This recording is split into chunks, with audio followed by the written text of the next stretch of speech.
What I want to talk to you about today is how we got to where we're at in the space, in the market, across the board, from technology, from the companies we work with, and how we did it through collaboration. Early days, 5 years ago, things were very different. People did not know where this technology was going to end up.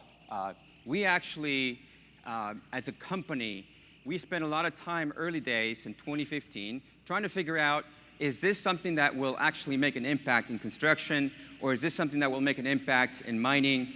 And in fact, this site right here, the 49ers Stadium, this is a site that I actually came into with full gear and not really being a part of the construction company, but pretending I was one of them.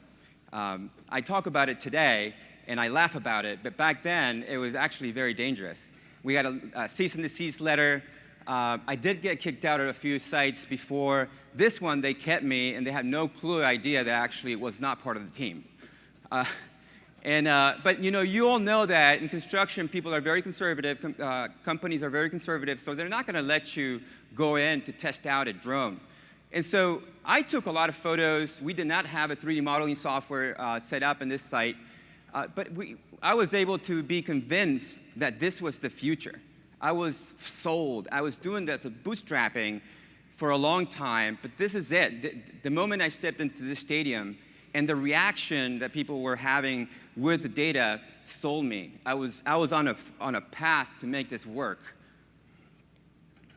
Other places we visited were the Rio Tinto mine in Boron, California. This was very interesting because when we came into this site back in 2013, they have never seen a drone before. And we knew that we were close to an Air Force base, and I'm former military, so I knew how hard it is to get permission. But we told them that we were only simply looking for photos of an open pit mine. We're a marketing team, we're doing some ads, we just need access to the mine. We went through the whole safety program, safety training for a whole day. And then the next morning at 4 a.m., we went to go take some photos, brought the entire team with us, and then we pulled out the drone.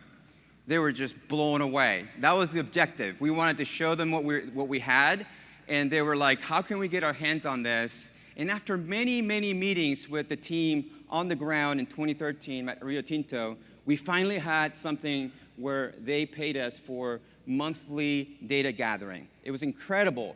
We were sold in. We had already raised some money with investors, but that was the path we took, and that's how we started as a company. Hopefully, this gives you a little perspective as to where we come from as an industry. Something that Jan talked about earlier. It's incredible looking back how much we've advanced. And we have not advanced. The only reason we're here at this point, creating these amazing technologies together, is because of our collaboration.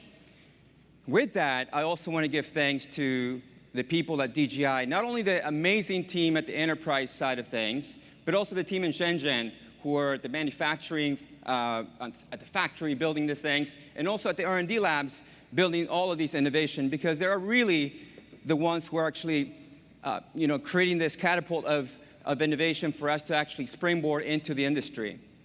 The biggest competitor for us, I said this last year, it's not each other. Jan mentioned this earlier. Because the industry is growing, there's a lot of excitement. There's also a lot of tension sometimes. But that's also a good thing. There's going to be even more tension as we start seeing the industry adopt this new data. What we believe is the more customers adopt this new data, new technology, the higher the stakes. Once companies depend on the data on a daily basis, things change completely. The pressure is on, not only on us, but also on DJI and everyone else who's out there in the industry. So it's really important to always go back to our foundation of how we got here. It's through collaboration, through partnership, through conversation. That's how we got here. This would have never happened if it wasn't for Jan's team and the team at Enterprise and also the manufacturing team in Shenzhen. 1,000 units deployed to Japan. It was incredible. Hopefully, And we truly believe this. Hopefully, this also motivated DJI and other companies to move faster. Again, we always believe that competition is not each other. Today, especially, is the speed of adoption.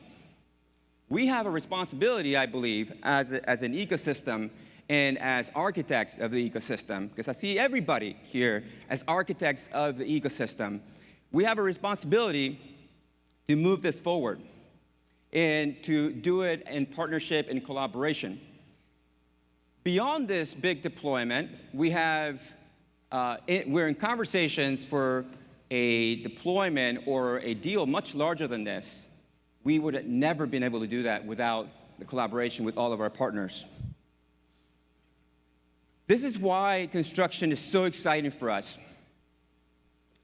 Based on Forbes, construction drone spend will reach $5 billion over the next 5 years. Some of the key trends that you're going to be looking at in the next year and a half is AI, workflow integration, reality capture, and workflow, how to truly make this data useful on workflows. Something that we as a company pay a lot of attention to. Not just the drone itself, not just the high accuracy, not just the full setup, which is cool. It's awesome to see the drone take off and do all those cool things. But what really mattered to the customer at the end of the day is how they use the data and how that impacts their own operation, how that impacts their own day-to-day.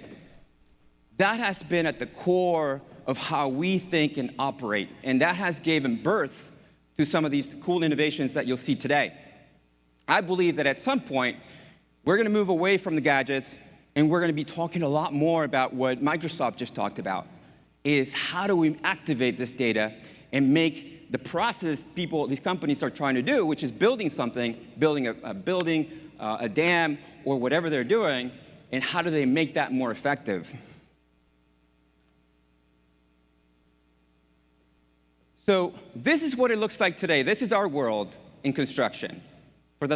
Since 2014 and up, the way we achieve high accuracy is through putting these markers on the ground. How many of you know about GCPs? Good, you're in the right conference then.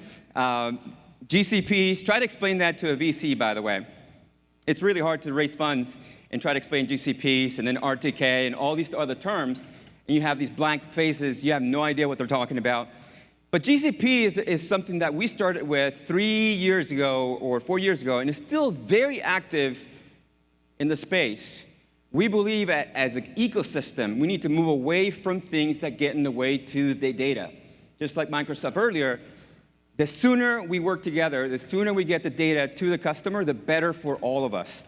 We ultimately want to get companies thinking about daily usage of the data. We need to work together as an industry to get there. GCP process, very tedious, very cumbersome, takes forever. Companies who are still using GCPs, typically they're not ingesting the data into their workflow on a daily basis. We believe that the future, at some point, once we move away from all these hurdles, will be real-time data all the time. We will get there. You heard some of the speakers earlier. We are actively working on breaking down the data, the physical world, so that it becomes available for people who, like us, who are building applications on top of it. Things like edge computing, AI, deep learning, these are some of the things that are going to be the theme of conversations in the future. Knowing exactly what you're dealing with on the field and injecting that into workflows is going to be the future at some point. We need to graduate from GCPs and go straight into workflows, into high precision on a daily basis. That's why we're so excited about the P4 RTK that just came out. Speed of adoption. Speed of adoption has been our biggest competitor. There are companies here today that has competed with us on getting customers to use our solutions, and we love that. But we believe that the true competitor is how slow the adoption has been. Do you agree? Slow, right? Yes, too slow. So I'm here to ask the ecosystem to work together to speed that up. And I have some more examples of what we've seen makes this process much faster. Reliability and consistency. When we were building drones back in the days, it was a very hard period of time for us. Our systems weren't very reliable. It wasn't until we moved everything to the DJI platform that we finally could focus on the data. That's one. So we achieve reliability and consistency at the drone level, finally. Automation of capture is also another place that we've achieved reliability and consistency.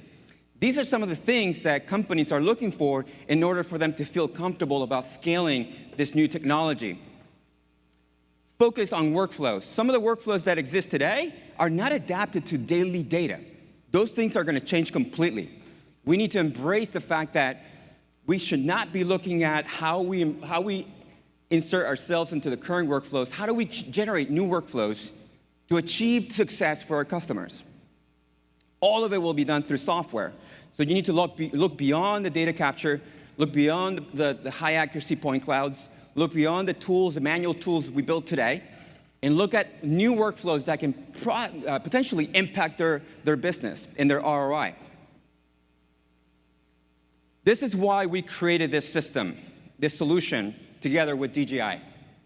It's everything out of the box. It gives you the data extremely fast, and we did it around one very specific KPI, time to data. I think time to data needs to become a standard in our ecosystem. How quickly you get to the information. Not a photo, not a video, the actual information. How quickly you get to the information should be the theme of all of our work. This system was built throughout 3 or 4 years. Our goal was to remove as many hurdles as possible, remove GCPs, and get to the data very quickly. I have a video I want to show you of one of our customers in Brazil who is making use of this system, and will tell you a little bit more about the ROI. My name is Fabio Ribeiro. I'm a technology strategist for Aura Minerals. There are several ways where we can use Skycatch technology to obtain gains in efficiency. One of them is controlling billing. As we are paying contractors to remove dirt by volume, if we can measure using Skycatch more precisely how much dirt they're moving, and then we can control their billing with more precision, then there's enormous gains. If we improve just 1% margin of error in the measurement, we're already talking about over $300,000 a year in just one mine.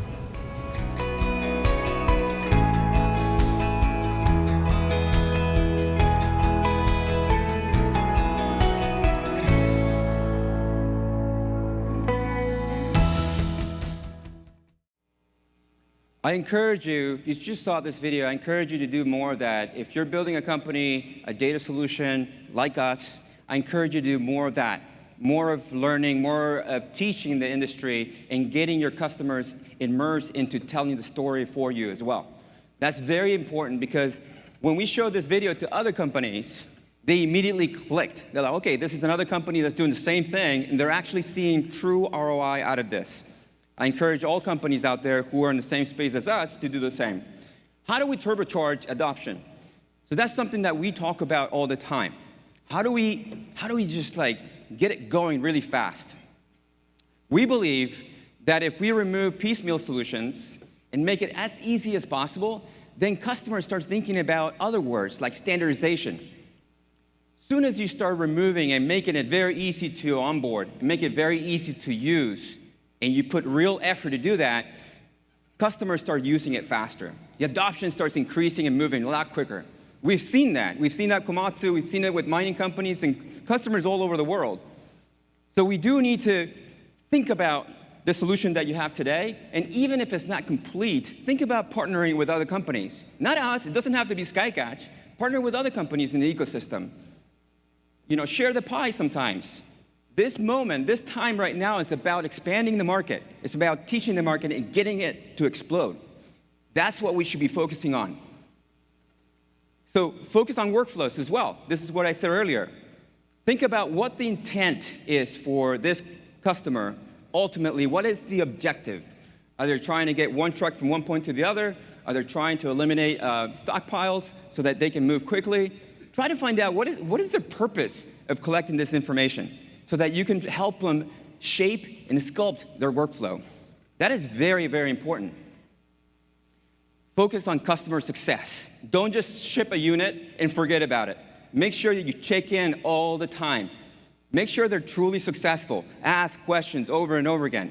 We have not been successful all the time because we're still in R&D and still innovating, but we put a lot of focus on that. It hurts us really hard if customers are not happy.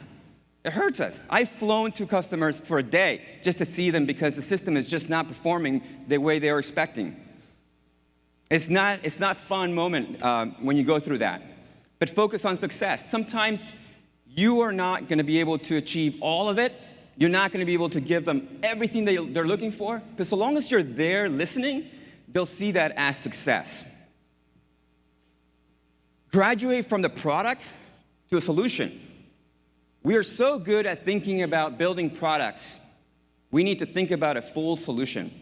You need to take a holistic approach and look at everything that these customers are wanting to achieve. You can't do everything, but you should at least look at it from a solution standpoint. A lot of conversations today about solution. So back to Skycatch, Komatsu, and DJI. What we've been able to do together has been incredible. We, again, could not have done it without the support of DJI Enterprise, and we are looking forward to do even more. I also want to introduce you to Edge One. This is something I talked about last year, or this year, I can't even remember. Edge One is a processing unit, GNSS base station for the field. You can send corrections to a ground rover, or you can send corrections to an air rover. It helps you get centimeter accuracy. You can process data. You can analyze it. And we're not building all of the software in it. We're looking for partners. We won't be able to solve all the use cases. We're looking for partners who can contribute with us to fulfill those gaps. We're already in conversations with a few of them. In this photo, this is David Chen, our head of R&D. He's actually working on pairing the Edge One with the P4 RTK. We were successfully able to make this work in real time, by the way. Today, we want to extend access to the Edge One to all developers out there. If you're interested in building tools for inspection, or you have specific tools for construction that we're not building, we want to give you access to this so that you can offer it to your customers. If you're interested, if you have questions, we have a few units that are available that we want to give to customers. This today is manufactured by DJI at Shenzhen factory. Last, I want to go back to what I said earlier. I think as an industry, as an ecosystem, we need to reach out to our partners and truly understand what they're looking for. Don't just shower them with drones and all of these jargon. Try to understand what they're looking for. Try to understand what their final objective it is. And I think that is the recipe for us to building this market together. Thank you very much.